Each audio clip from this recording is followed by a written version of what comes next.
This is Colin Bell. He saved us from Hitler. He flew 50 missions over Nazi Germany, and for the first time, his amazing story.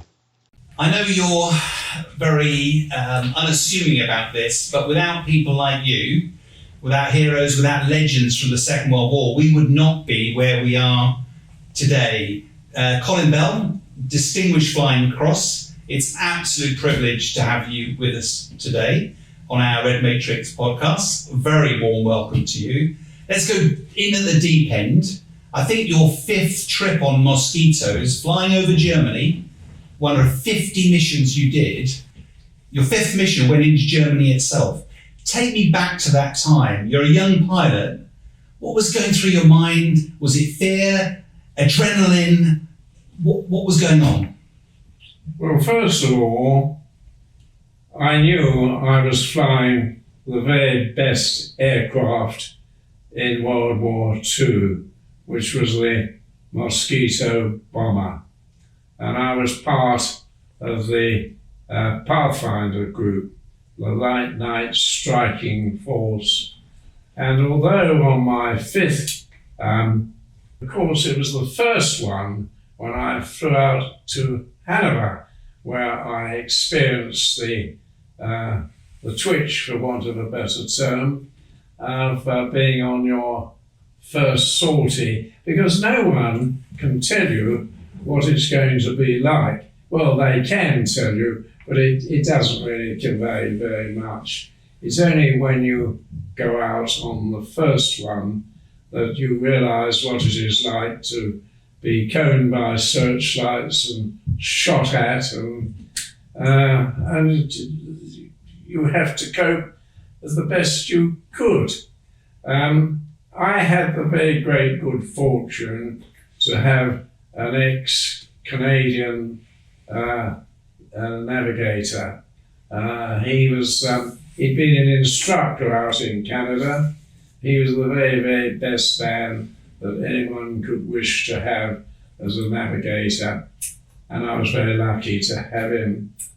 And but this was Doug, wasn't it? It was Doug. Did you choose him? Redmond. Did you choose him, or did he? I chose Doug because when we were in a room and we were asked to crew up, that was one navigator, one pilot to each aircraft, and people were crewing up, and one chap jumped up and said, "Who wants to have a drunken navigator?" And I thought, well, I don't want him. And then people were crewing up all over the place, and nobody seemed to want me, and I couldn't see anybody that I particularly wanted to crew up with, until I saw this rather powerful man with a Canada flash on his shoulder, and he looked old to me. He must have been all of 28 when I was 23. And I thought, well, as he's old, he would probably have had a fair amount of experience. So I walked across to him and I said, have you found yourself a pilot? And he said, no. And I said, what's your experience? And he said, well, what's yours? Fair question. And I said, well, I have been a flying instructor out in America. And he said, oh, looking rather mollified, but he said, I've been a navigation instructor in Canada.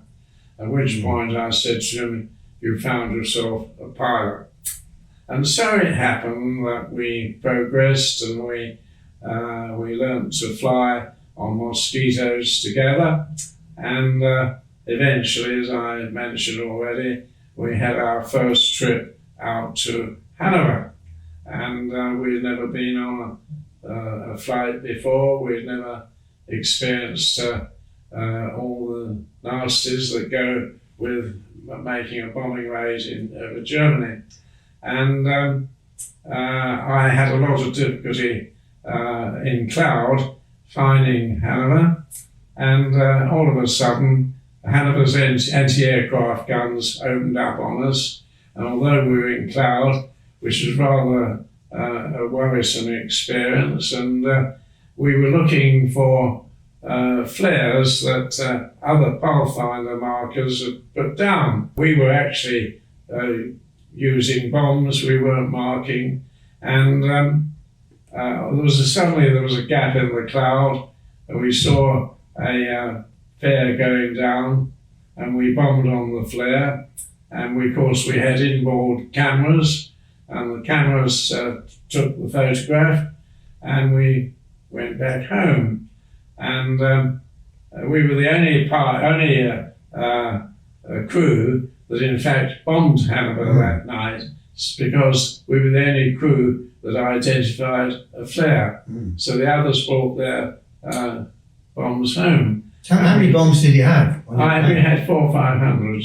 I was flying a Canadian-built Mosquito with Packard Merlin engines, and when we got back, of course, we were hired as a press-on crew, but it got a reputation for press-on, but it didn't last long. But just for 24 hours, it was rather nice, I suppose. But coming back to Hanover, on our return trip, we were terribly green, you see, and on our return trip, we saw some shell bursts up ahead, and Doug said to me, I wonder what they are. And in fact, although we didn't realise it, we were heading towards Emden, and these were naval gunners sort of just warming up their guns, and the next moment we had shells bursting all round us. And that was quite terrifying, because again, you see, we were a new crew. We'd never experienced anything like this in our lives before. So I put it into a panic power dive, and I don't think we came out until we were 25,000 feet, and I don't think we came out until about 10,000 feet, and we were going like a bat out of hell. And so we continued on our way, and I think it was the first time that Doug ever let me down on navigation by taking me across Emden. But there we are, I forgave him. Perhaps it was my fault as much as his. But you two did a lot of missions together, didn't you? We did the whole 50 missions together. And how many of those went over Berlin, which was... Including 13 of them over Berlin. So what was your most worrying time? What was your scariest time? Well, you mentioned the fifth occasion, and that probably was the scariest time, because again, through inexperience, I allowed myself to be bracketed by anti-aircraft fire. Anti-aircraft fire had to be predicted, because the guns on the ground and the shells took a little while to reach up where you were. And so they had to guess where you would be. And unless you were on your bombing run, you made sure you weren't there. You were somewhere else. Yeah. But I'm afraid I didn't take the necessary precautions. And the next thing that happened was a colossal bang under the aircraft, and it lifted it right up, and it interfered with the carburation. I didn't realise this at the time. I just knew that we'd lost power, and the propellers were sort of windmilling around without power. And Doug, my pilot, said to me, and I thought it was rather a silly question, he said, what do we do now? And I said, well, we wait, don't we? Because that's after all we could do. So I put it into a glide, and we waited. And what seemed like an interminable time, hallelujah, the power came on, the engines started up, and I angled the aircraft away from Berlin. And at this point, I leaned across to Doug, my very tough ex-lumberjack navigator, and I said to him, you weren't frightened, were you, Doug? And he said, no, I wasn't frightened, I was bloody terrified. And that's pretty well summed it up. In the morning, we went down and inspected the aircraft, and the whole of the back of the aircraft was like a calendar, and the inboard camera had been knocked out of its housing, and it was rather a terrible sight. And my fitter came up to me and he said, "Sir, perhaps you would like to have a memento of this particular raid." And I said, "What do you mean?" And he handed me 2 long slivers of shrapnel. And I said, "Where did you find them?" And he said, "They were in this parachute that you were sitting on," which made me a bit thoughtful. So the answer is that was the most memorable raid when I was shot up by anti-aircraft. Let's put it this way: propeller-driven night fighters, German night fighters, weren't too much of a problem because they couldn't fly as fast as we could, and they used to put up Focke-Wulf 190s at about 30,000 feet, and they used to use these things to come down and attack us, but we could usually see them coming and we could avoid them. And if they passed by, they never could get round in time to pick you up. So you might say fairly that propeller-driven night fighters weren't too much of a problem. But anti-aircraft fire, which was radar controlled, linked to searchlights, it was all lethal. And they used to give you a hell of a hard time coming in over the target and going out wherever it was. But of course, Berlin was the worst of all. So I'm interested because you did 50 missions. The Mosquito sounds like a very capable aircraft. If you look at Bomber Command statistics, they were only getting a few sorties before being shot down.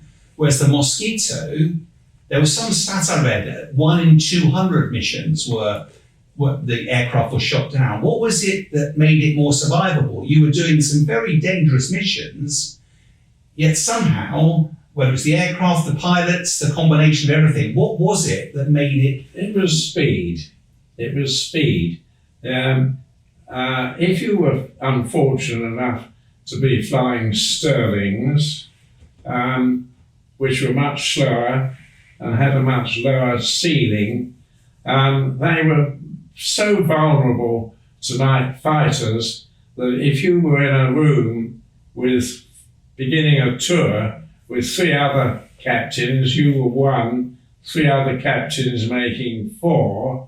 At the end of 3 months, 3 out of those 4 would be dead or taken prisoner. But very few, in fact, escaped to be taken prisoner. I think only about 5%. So you stood a 1 in 4 chance of survival, which were horrendous odds. I mean, it wasn't even 50-50.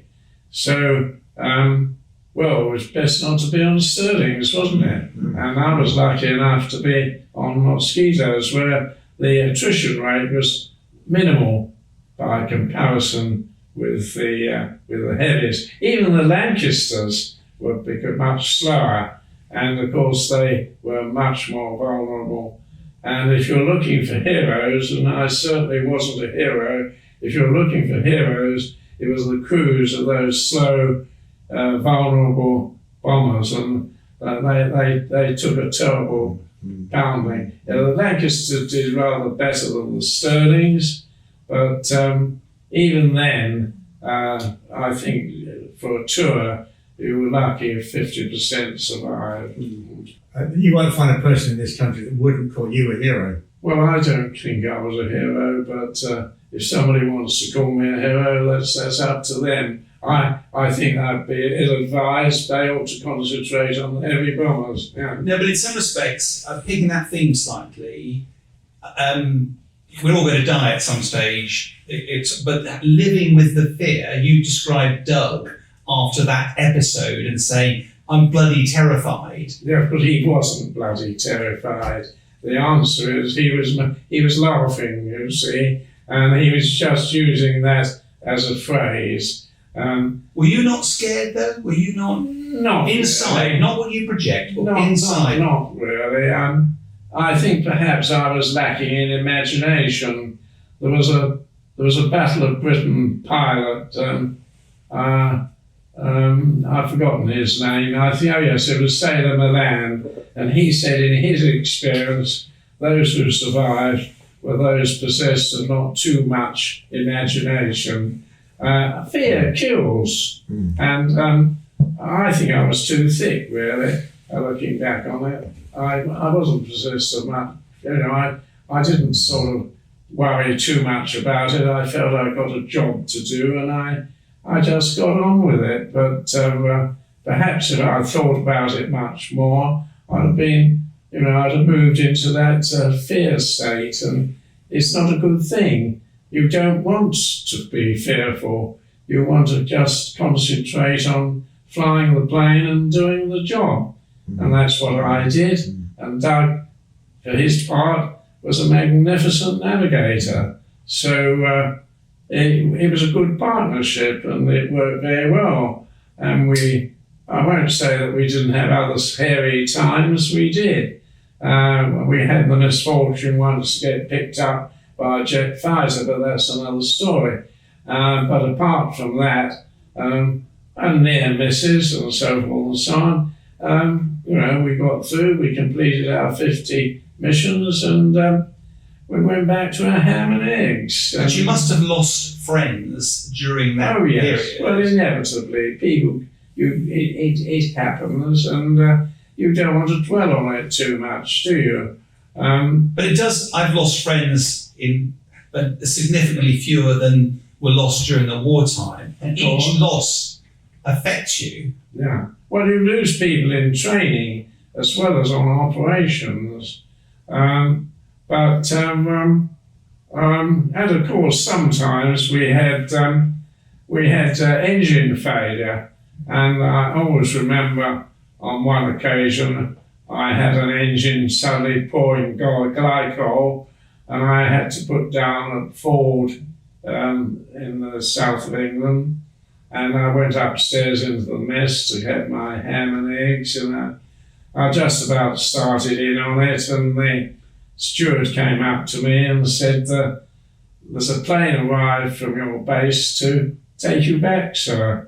And I said, well, he'll have to wait until I finish my ham and eggs. And I thought he looked a bit disconcerted, but he shoved off, and I went enjoying my ham and eggs with Doug, and he came back after about 2 or 3 minutes and said, sir, the pilot is getting very agitated down below. And I said, well, I don't really care very much. I said, even if he's the station commander, he's just have to wait, won't he? And he said, well, actually, it is the station commander. And I said, oh, well, that puts a slightly different complexion on it. So I swallowed my ham and eggs as fast as I could, and I went down, and there was old Wing Commander Alabaster down there, belly aching like hell, saying that if only I'd got down in good time, he could have got me back to the airfield, and he put me in the reserve aircraft, and he said then we would have maintained our 100% takeoff. He said, now, as a result of you being late, we've destroyed that record, and it's all due to you. And in circumstances like this, when you've got a senior officer, you just have to smile and bear it and say, well, obviously I made a mistake or whatever, to try and mollify him. It didn't mollify him, but there we are.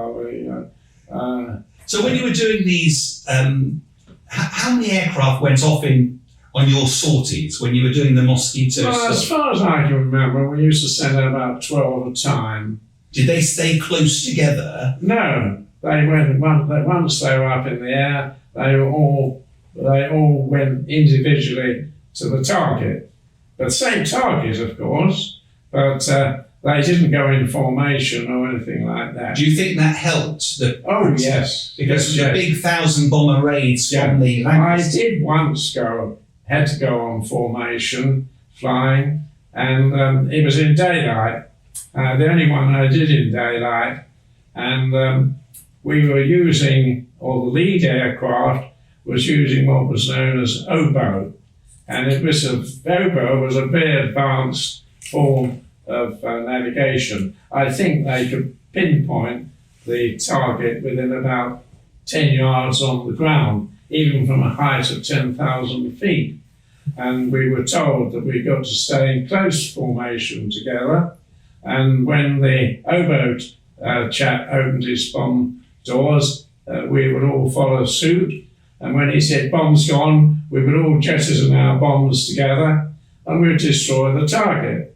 Well, yes, it worked. And I'm told the target was well and truly obliterated, but we had a terrible time going out. The German air gunners gave us a hell of a hard time. I mean, it was bad enough over Berlin, but on that particular raid, they were hammering us all the way along. It wasn't nice. But then, that's war, you see. In war, people get hurt, don't they? But there's also, most of the aircrew I've ever met, certainly the veterans, there's also a black humour about aircrew. I'm wondering, were there times that you and Doug just laughed about things? What were some of the funny moments, the anecdotes that we probably would take very seriously, but that you end up laughing about? We laughed about the occasion when we had this bomb explode under our starboard wing on the way home.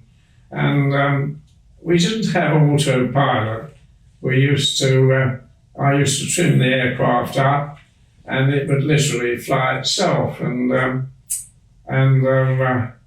I used to say to Doug, I'm going to have a little nap on the way home. And some people regarded that as rather funny. And it caused Doug to say that he could fly the plane as well as I could. Well, he found out on one occasion when my oxygen supply failed that he couldn't. But again, that's another story. And I was on my way home and there was this thumping great bang under the starboard wing, and it woke me up in a big way. And we inspected and checked and found no damage. And when we got back, I said to the debriefing officer, well, we had this odd experience, and I explained to him what had happened. And he laughed and he said, where did it happen? And Doug pointed to the position on the chart, and the debriefing officer said, oh yes, he said, you passed over an anti-aircraft training school. He said that had been manned largely by women, some as young as 17, and they saw you come stooging over and straight and level, and they were polishing their sights, and bang, they let off their shell. And I said, it nearly brought us down. He said, yes. He said, did you know they only allowed one shell a night? And I said, well, yes. I said, oh, it was damn good shooting anyway. And we never went near that position. It was carefully marked on our chart. I'm amazed you could sleep though. And we laughed about it. But how could you sleep in a how could you sleep in a cockpit in enemy territory? Well, I had this ability, and I believe Sir Winston Churchill has it too, or did have it, that I can sleep in almost any occasion. And once we were away from the target, and I didn't need to concentrate, once I'd set the aircraft up to fly itself, I'd done my job, and then I put my head on one side, and I catnapped, you see. I wasn't right out, but I was nevertheless sleeping. And did Doug know this? Oh, Doug knew it, yes. As I mentioned that on occasion, on one occasion, my oxygen supply failed at 25,000 feet, and when I woke up, we were at 10,000 feet in a spiral going down, and Doug was nearly going mad with the emergency oxygen bottle, trying to resuscitate me. And of course, once I came out, I took control and, panic over. But I never let Doug forget it, because I said, what was all this talk about you being able to fly the plane as well as I could at that time? Was there a moment when Doug had to wake you up?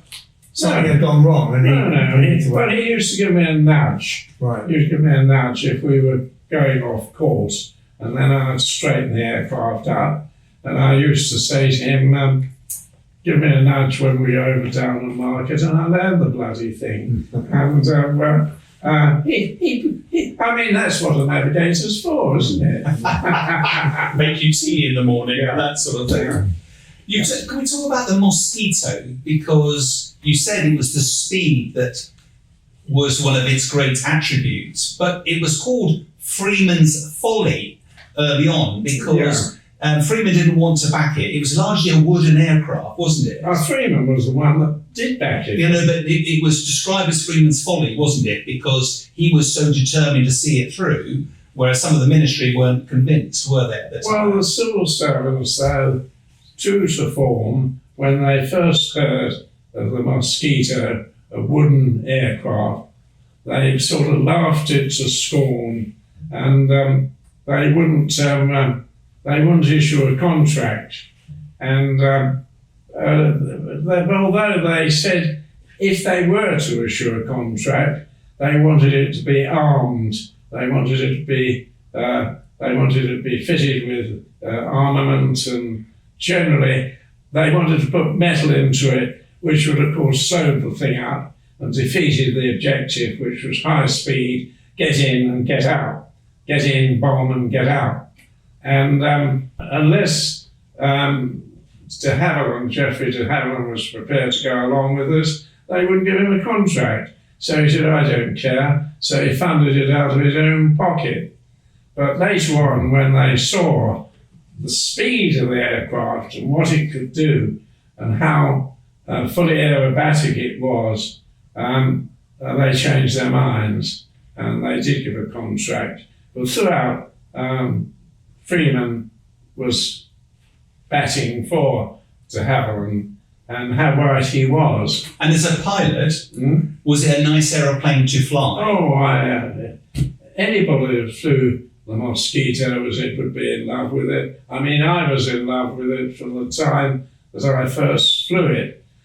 Before that, I was flying Blenheims, and if you flew a Blenheim out from the field, you'd look back at the field, and before you sort of decided which direction you would be going, and when you took off for a Mosquito and you looked back to the field, it had gone because that was the speed. The Mosquito only had one vice. Because the propellers both turned in the same direction, it exerted torque and pressed down on the port wheel. And as a result, if you didn't take action on takeoff to put more power on the port engine to compensate for this fact, you would swing off the runway. And but it was something that you had to be aware of, and something that you had to make checks on. But there is a story which amuses me, that we had a chap in a Met Office near the runway, and he heard these aircraft taking off one after another at night, and to quote him, he said, all of a sudden, he said, I could hear the noise of an aircraft coming closer and closer. And he said, I ran across to the window, and he said, I saw this Mosquito coming straight for my hut. And he said, I pulled down the blind and threw myself under the desk. And he said, the Mosquito came through, demolishing everything. He said, I survived, but it was a very hairy experience. And somebody said to him, why did you pull down the blind? And we never did get a sensible answer. So did you say 23, you get the average 23-year-old now, they've just come out of university, maybe worked as an apprentice for a year, they just couldn't possibly imagine what you were doing and what you've been through. Did you, at that age, ever quite realise the impact on the world of what you were doing in terms of defeating Nazis and Hitler? Because without that, this world today would have been a very different place. Did that occur to you at the time? No. I told you I was a bit thick. And I go right back to the time when I volunteered to be aircrew in the RAF, and I was up before an interview board at Oxford. And there was a group captain there. On his right there was a shrink, and on his left was an engineering officer. And I could feel the chill in the room. I wasn't doing very well. This was a time when for every vacancy for training for aircrew, there had probably been 12 applicants, so the Air Force could afford to be very picky. And the engineer officer decided he would get rid of me. And so he said, I remember very clearly, he said to me, "You tell me," which meant he didn't believe me, he said, "You tell me that you could strip down a motorcycle engine and put it back together again." And I said, "Yes, sir, I've done it." In that case, he said, smiling at the group captain, he said, "You'll have no difficulty in telling me how fast the camshaft runs in relation to the crankshaft." Now, I don't doubt you both know. So I said to him, "half time," which was the correct answer. And he looked rather nonplussed, but the group captain laughed, and when the group captain laughs, of course everybody laughs. I was in. It may amuse you to know that many years later, after the war, I was down at Brighton, and there were a lot of Hell's Angels there with their Kawasaki's and one thing and another. And I was looking at one of these Kawasaki's, and one of these bearded types came up, and he said to me, "What are you looking at?" And I said, "Well, I was rather admiring your motorcycle. I gather it is your motorcycle." He said, "Yes." He wasn't very friendly. And I said, "Do you maintain it?" And he said, "Of course I do." So I said, "In that case, you'll have no difficulty telling me how fast the camshaft runs in relation to the crankshaft." Well, he invited me to do some quite impossible, obscene things, but it did tell me that he didn't know the answer. Yes, we had our lighter moments. Yeah. But nonetheless, so back to the point about the importance at the time, which you know, as you say, you probably didn't realise fully. But did you get a sense of the dislike at one end or hatred at the other for what the Nazis were doing? Did that reach you as a person? Not really. It didn't. Not really. All I saw was that there was an enemy there, that they were going to do some other nasty things if ever they subjugated us. So I saw my job as to destroy him. And I think really, expanding a little, this was the objective of Bomber Command. Yeah. The objective of Bomber Command was to destroy the German manufacturing capacity, to produce arms to attack us. And I mean us, our men, our women and our children. And I think by and large Bomber Command did a very good job.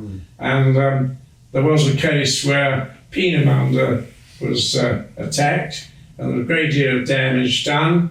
And when the commandant, who was up in Berlin with Hitler at the time, when he returned and saw the damage, he had a seizure and fell down dead, which I found very satisfactory. But there we are, somebody said, "Did you hate the Germans?" And I said, "No, I don't think I saw them as anybody I hated. I just saw them as an adversary that had to be destroyed." If you wanted to know hatred, that of course the Poles hated them. Yeah. The Poles hated them with an intensity that was unbelievable. And in the Battle of Britain, I heard it said once that a Pole, when he ran out of ammunition, raced up behind ME 109 and chewed the tail off with his propeller, rather than let him get away. Of course, it resulted in both aircraft coming down, But that shows the intensity with which the Poles hated the Germans. And I've got another story to tell about that. And I met a Polish officer on one occasion, and he said, unless you're being subjugated by the Germans or Russians or whatever, he said, you don't know what it is like. So I said, tell me. And then he went on to tell me how he'd got to be living what was regarded as a typical middle-class existence out on the outskirts of Warsaw. And he said at 2 o'clock in the morning, he said, I had 2 young children there at 2 o'clock in the morning, and it was snowing outside. There was a knock on the door, and there was a German officer with 4 troopers. And the German officer said, get out, I'm taking over your house. And he said, but I have nowhere to go. I've got a wife, I've got 2 young children, what can I do? And the German officer said, I'm going away, and if I come back in half an hour and you're still here, my troopers will shoot your children, and then they will shoot your wife, and then they will shoot you. And he said he then turned away and marched off. He said, what could I do? He said, we just snatched everything we could. All our position was built up over a period of time, lovingly, our furniture, our house, everything. We just had to race off into the night. And he said, by the grace of God, one of our neighbours put us up. And so he said, that's it. This is what can happen to you if there's no rule of law. It's just you live at the point of the gun. I wonder what could it I do? think it's a terrifying story. Yeah. I wish more people over here would understand that this is what can happen if you haven't got defence. Yeah. Defence, in my judgment, comes at the top of the list. There's no point in having social security, NHS or anything else. Unless you've got defence, you have nothing. I did have the misfortune once to get picked up by a jet fighter.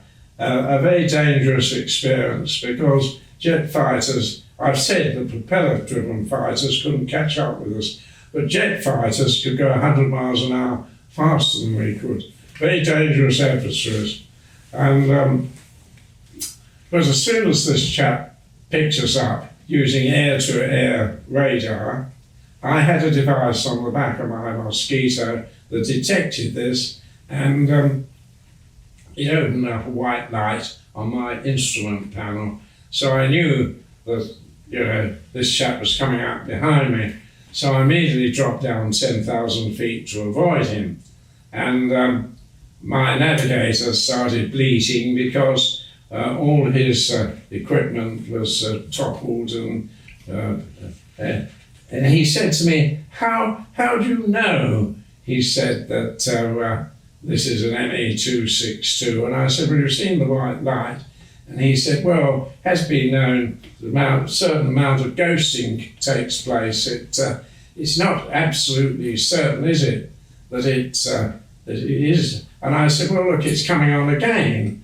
And then he said, well, I can't see him. And I said, well, you should think your lucky stars that you can't see him, because if you could see him, he could see us, and we'd be dead. And I said, do you want me to hang around and find out? And, well, that quieted him down quite a bit. But anyway, to cut a long story short, I knew that this guy has only got 45 minutes from the time that he took off to the time that he got back to his station.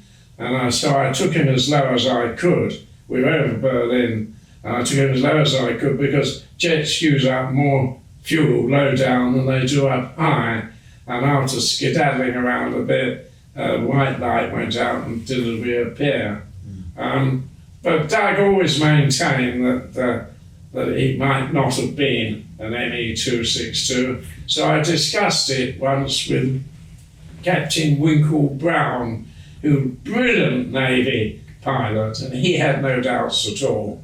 He just said, you're bloody lucky to be alive. And in fact, I found out subsequently that quite a number of mosquitoes were shot down over Berlin by these jet fighters. And I challenged the man that gave me this information because he was a Daily Telegraph reporter. And I said, well, when you were interviewing me, I didn't give you this information. No, he said, I got it from another source from the Ministry of Defence. So you make of it what you will. Did you have any chaff at the time? So you had a light telling you the radar was looking at you. Yeah. Bigger aircraft at the time therefore had chaff, those little bits of foil that you could throw out to dupe. I'm sorry. I just had to react instantly, and I got a navigator that was bleating that was not much use on this particular occasion. God bless him. And I just had to do whatever I thought was necessary to preserve us.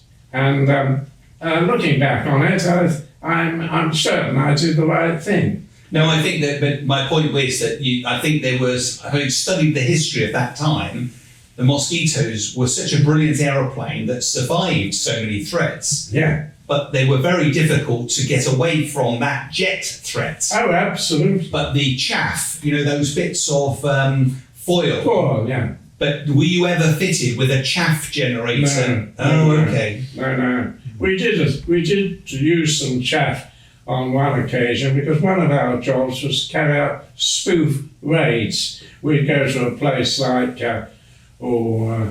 Hamburg when the main force were going, say, to Nuremberg, and we'd go to Hamburg and chuck out chaff from one thing and another and drop flares and give the appearance that the main force was going there. And but in point of fact, the fighters, the German night fighters, come belting after us.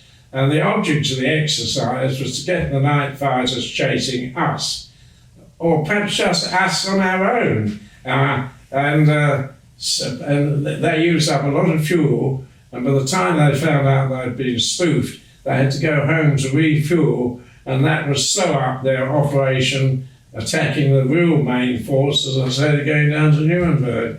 Yeah. So also the going over Germany, one of the threats is being shot down, parachuting down.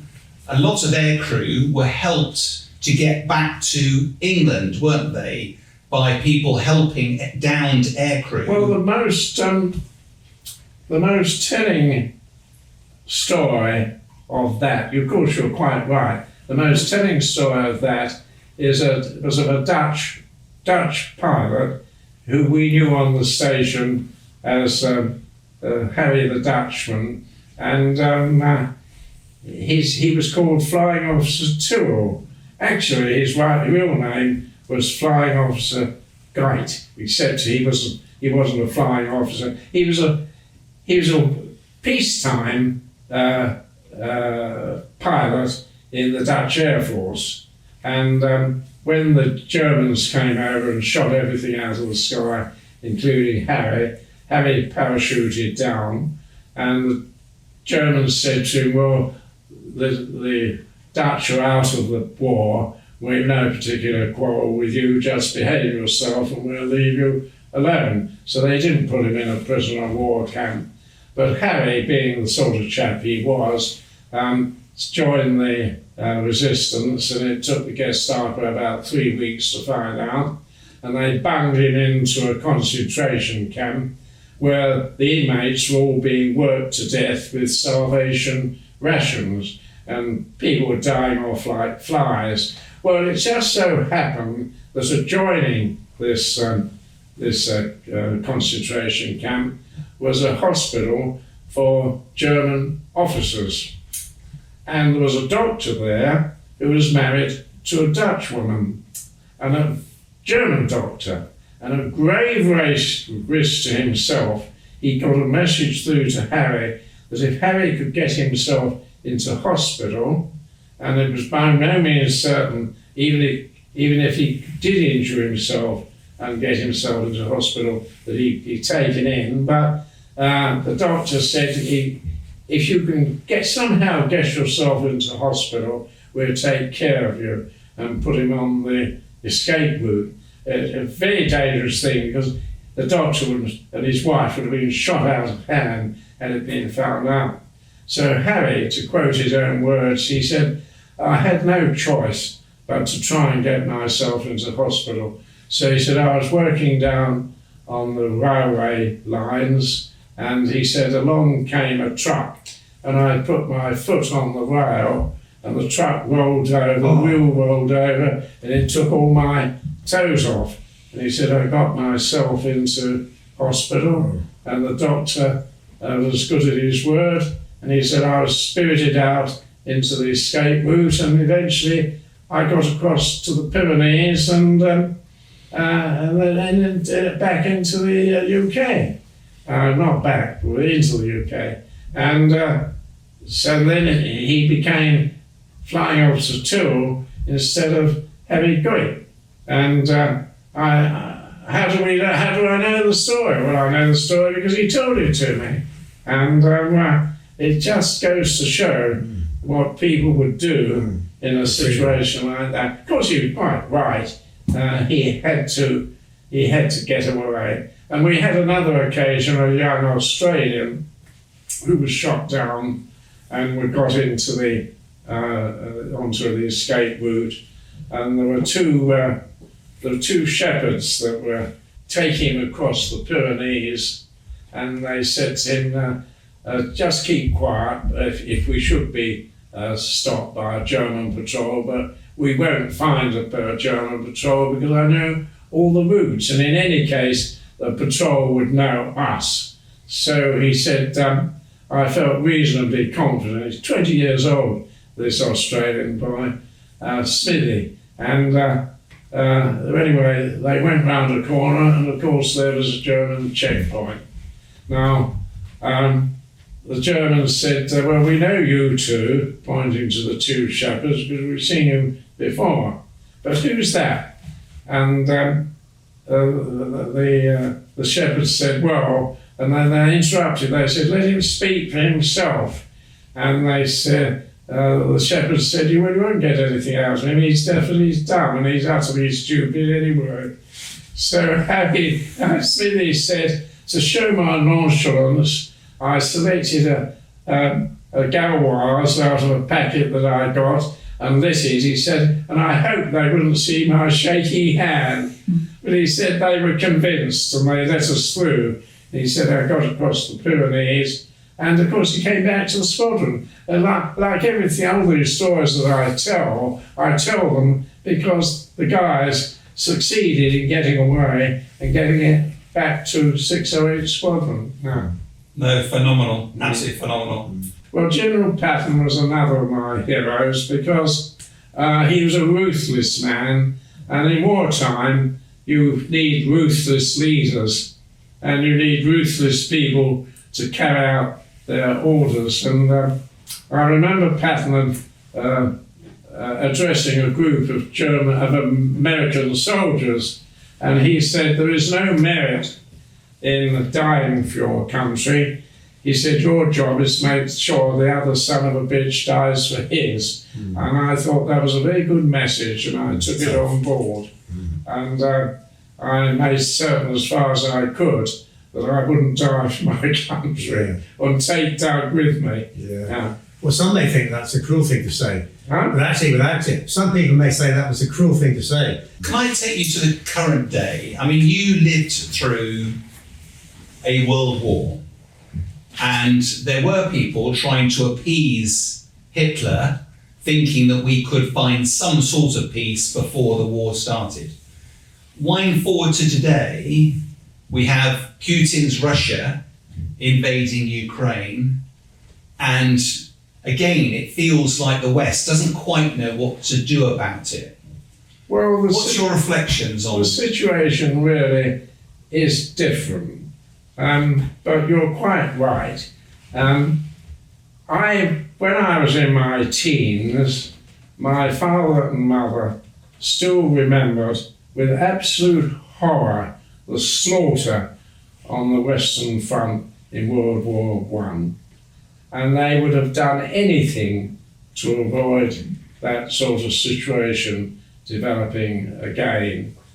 So when Hitler moved into the Rhineland and swore, of course, that he got no further territorial ambitions in Europe, everybody, and my father and mother were no exception, everybody said, let's do a deal with him. They wanted to follow a policy of appeasement, and that was rife throughout the country. And then, of course, Hitler then moved in from the Rhineland. And incidentally, when he moved into the Rhineland, the German General Staff were absolutely frightened to death that when Hitler ordered the troops into the Rhineland, his General Staff feared that both Britain and France would take military action, and they were ready to remove him if it happened. But of course, we didn't remove him, and from that point onwards, Hitler had domination over his generals because the generals felt that they hadn't been equal to the hour that Hitler had. And from then onwards, of course, we know what happened. Hitler moved into Austria, he moved into Czechoslovakia on each and every occasion, saying he had no more territorial ambitions in Europe. And then finally, when we got to Poland, he moved into Poland, and it was felt by Chamberlain and co. that they had been cruelly deceived, and we had to make a stand. And there we were in September 1939 at war with Germany. And bear in mind that the peace was barely 10 years after the peace process at the end of World War I. Interesting, isn't it? Incidentally, I've heard it said that Chamberlain was very badly judged, that Chamberlain knew at least a year before he waved that bit of paper and said, I've signed a deal with Hitler, peace in our time. It's said that Chamberlain knew all along that there would be a war, and he'd been warned by Dowding that he needed at least a year to get fighter command into a state to resist Hitler. I don't know if this is true, but I think it's in a book about Chamberlain. If it's true, then Chamberlain was very ill judged. I think that my understanding of reading about that time was that Chamberlain believed that appeasement would work, but as an insurance policy, he was persuaded that the United Kingdom needed to do something in case he was wrong. That may well be. And I think that's the logic from the time. But of course, somebody said, well, how does this compare with the situation today? Well, today it's quite different. At the time that we were in 1938-39, we're dealing with Hitler, we hadn't got NATO. Now we've got NATO, and we have the nuclear deterrent or mutual deterrence. So the situation now is very different. But and indeed, we're not appeasing Russia any longer. We're arming up the Ukrainians to fight a war virtually on our behalf. I mean, it's a proxy battle going on in the Ukraine, with the Ukrainians shedding lots of blood and everything else, literally in defence of not only themselves but the West. But Russia, I'm just picking up the parallels though. Yeah. Russia, Putin is saying, I have no other territorial ambitions. Well, that's what he said, if you remember, when he got the troops all massed on the border of Ukraine. He said he had no intention whatsoever of invading the Ukraine, which leads one to the obvious conclusion that you mustn't believe a word that despots say. their words are intended to mislead you. I mean, they tell you, they hope that you'll be stupid enough to believe them. You shouldn't ever believe them.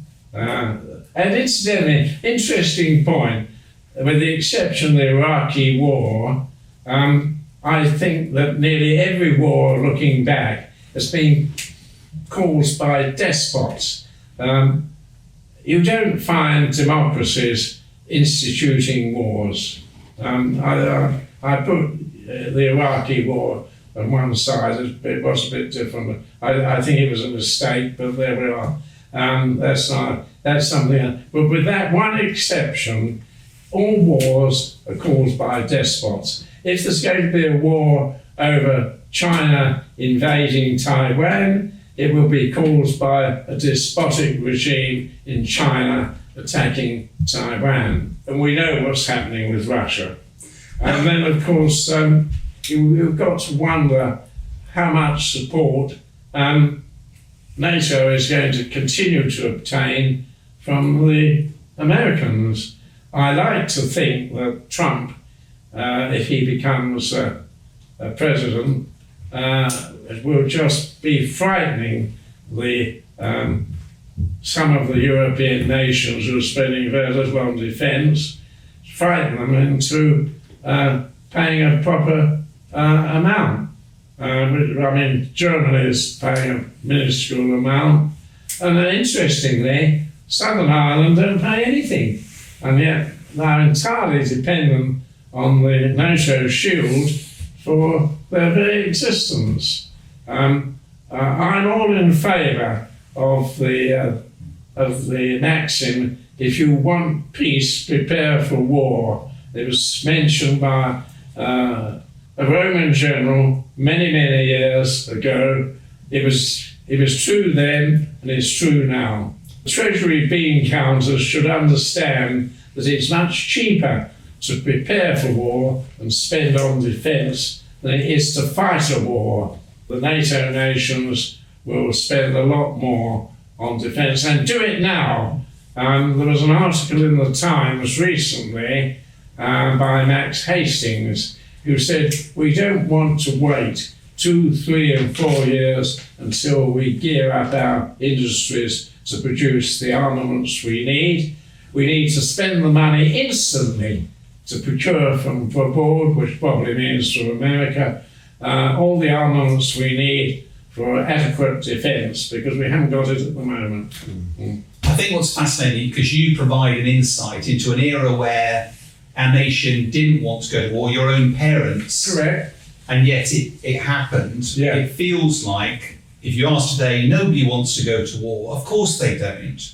But sometimes bad people have to be stopped, and the earlier you stop them, the less bloody it is, the less difficult it is. And I think that's the conundrum facing the West at the moment. Well, in point of fact, there should be no conundrum. People should recognise the urgency to have adequate defence and to get it now. As Max Hastings said, I don't agree with everything Max Hastings has written in the past, but on this, reading that particular article, I thought he was spot on. Can I just say thank you? Honestly, I've been in the military myself for a long time. You may not consider yourself a hero, but I have to say you're a legend and you are living history. I am in admiration, genuine awe of the performance of those who served our country so well in one of our battles of survival. And to see somebody 103 years old still with all your marbles, you are genuinely an inspiration. I know we see a fair bit of each other, but I'm hugely grateful for you coming down and sharing some of your insight today. It's a genuine privilege to have you here. So thank you so much. Well, thank you for those very kind words. I just try to do my best, and I shall continue trying to do my best, which now is a matter of rather raising money for charity. And I have had some success in raising money for charity, thanks to my wingman, Mark Vickers, who was for 12 years president of the London Air Ambulance Brigade. he encouraged me to abseil down the London Hospital, 17 stories, and this was done with the sole object, and I stress this, with the sole object of encouraging the punters to contribute to charity.